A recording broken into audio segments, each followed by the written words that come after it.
Bismillah, Assalamualaikum warahmatullahi wabarakatuh. Di sini saya akan menceritakan tentang Hafsah binti Umar. Dia adalah seorang yang ahli puasa dan sholat. Diambil dari kitab Sirah Sahabiyah. Akan menceritakan tentang keluarga besar Umar bin Khattab. Kita akan menceritakan tentang Hafsah binti Umar bin Khattab. Ayahnya adalah Al-Faruq, yaitu pembeda antara kebenaran dan kebatilan. Sosok besar yang sederhana, sosok sederhana yang kuat, sosok kuat yang penuh adil dan penuh kasih sayang. Seorang tokoh besar yang terlahir dari rahim tanah Jazirah Arab dan dibesarkan di bawah naungan Islam. Seorang ahli ibadah. Saudara laki-lakinya Hafsah itu Abdullah bin Umar radhiyallahu anhu. Seorang yang ahli ibadah, dia itu zuhud, dia takwa kepada Allah, waro, dan seorang ulama besar. Rasulullah pernah memujinya, sesungguhnya Abdullah adalah seorang yang sholih. Hafsah berasal dari keluarga yang penuh berkah. Sejak kecil, Hafsah sangat tertarik dengan bidang keilmuan dan sastra, sehingga ia giat belajar membaca dan menulis dari Syifa binti Abdullah al-Quraisyah al-Adawiyah. Ia belajar dengan semangat tinggi hingga menjadi salah seorang wanita yang paling fasih di antara wanita-wanita Quraisy. Ketika Hafsah radhiyallahu anhu semakin beranjak dewasa, seorang sahabat yang tergolong pertama masuk Islam, Hunais bin Huzafah radhiyallahu anhu, meminangnya, melamarnya, dan menikahinya. Hafsah pun dipersunting oleh Hunais dan hidup bersamanya dengan penuh rasa yang bahagia di bawah naungan iman dan ketaatan kepada Allah dan Rasulnya.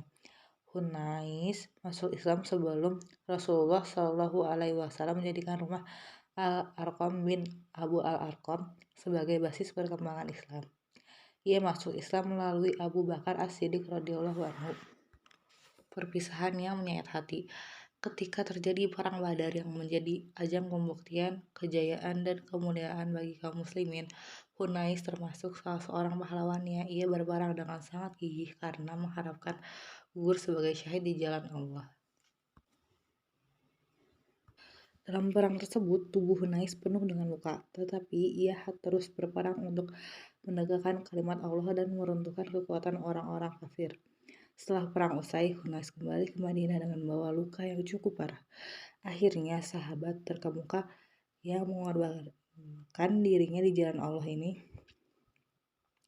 menghembuskan nafas terakhir dan meraih kemuliaan yang sangat tinggi. Karena Rasulullah Shallallahu Alaihi Wasallam sendiri yang menguburkan jasadnya di Baqi, berdampingan dengan kuburan Utsman bin Maz'un radhiyallahu anhu. Bagi Hafsah, inilah perpisahan yang sangat menyayat hatinya. Ia menjadi janda dalam usianya yang relatif masih muda dan hatinya sangat sedih dengan kepergian suami tercinta. Tapi di sisi lain ia juga merasa sangat bahagia karena suaminya meninggal dunia dengan cara yang sangat mulia. Luka-luka yang menganga di tubuhnya akan menjadi saksi di hadapan Allah Azza wa Jalla bahwa dia telah berjuang di jalannya. Umar merasa sangat sedih dengan nasib putrinya yang masih muda, tapi sudah menjadi janda. Padahal usianya saat itu baru menginjak 18 tahun. Tidak lama kemudian Rasulullah Shallallahu Alaihi Wasallam meminang Hafsah, sehingga Umar pun menikahkannya dengan sukacita dan tiada tara. Jadi Hafsah akhirnya menikah dengan Rasulullah Shallallahu Alaihi Wasallam. Setelah pernikahan Hafsah selesai, Abu Bakar menemui Umar dan menyatakan minta maaf. Abu Bakar berkata, "Jangan sakit hati kepadaku, sesungguhnya aku pernah mendengar Rasulullah menyatakan maksudnya menikahi Hafsah." Rasulullah Shallallahu Shallallahu Alaihi Wasallam menikah dengan Hafsah pada tahun ketiga Hijriah, tepatnya sebelum perang Uhud. Dalam pernikahannya ini beliau memberi mahar sebesar 400 dirham.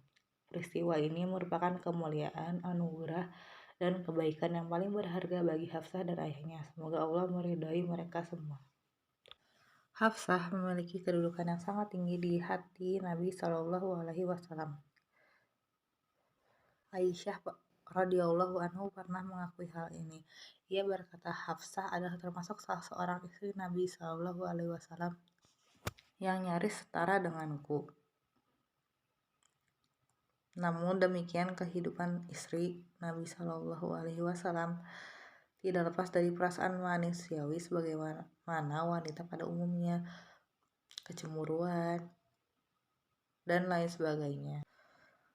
Untuk persoalan ini, Nabi Shallallahu Alaihi Wasallam terus menerapkan pendidikan yang bersumber dari ajaran Allah, baik terhadap istri-istrinya maupun para sahabat dan umatnya. Hafsah melewati masa-masa yang sangat indah dan menyenangkan bersama Rasulullah Shallallahu Alaihi Wasallam. Setiap hari ilmu pemahaman tentang masalah-masalah agama dan ketaatan Hafsah kepada Allah Azza wa Jalla semakin meningkat. Bagaimana tidak, dia meneguk semua itu dari sumber yang jernih dan murni dari Rasulullah. Setiap kali ia berada di samping Nabi, maka ia semakin dekat kepada Allah. Karena ia belajar dari beliau segala bentuk ketaatan yang mendekatkan dirinya kepada Allah.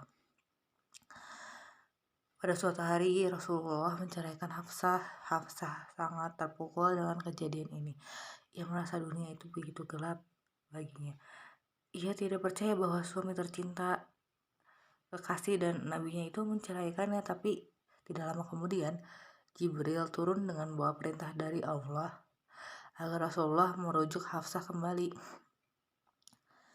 Dalam sebuah hadis dinyatakan bahwa Nabi menceraikan Hafsah dan menjatuhkan talak satu kepadanya, tapi tidak lama kemudian beliau merujuknya kembali atas perintah yang dibawa oleh Jibril.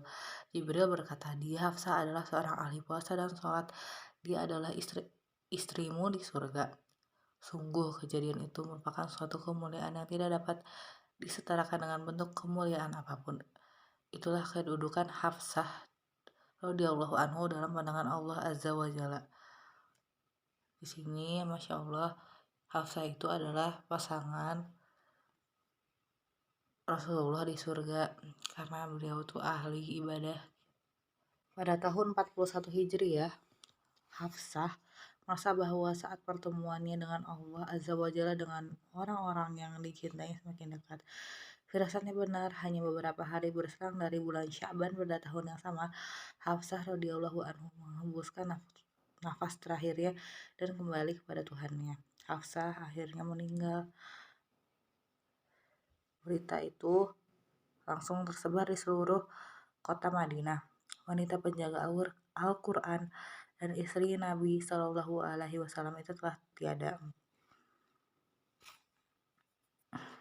Hafsah dimakamkan di Baqi. Saat meninggal, Hafsah radhiyallahu anhu berusia 63 tahun.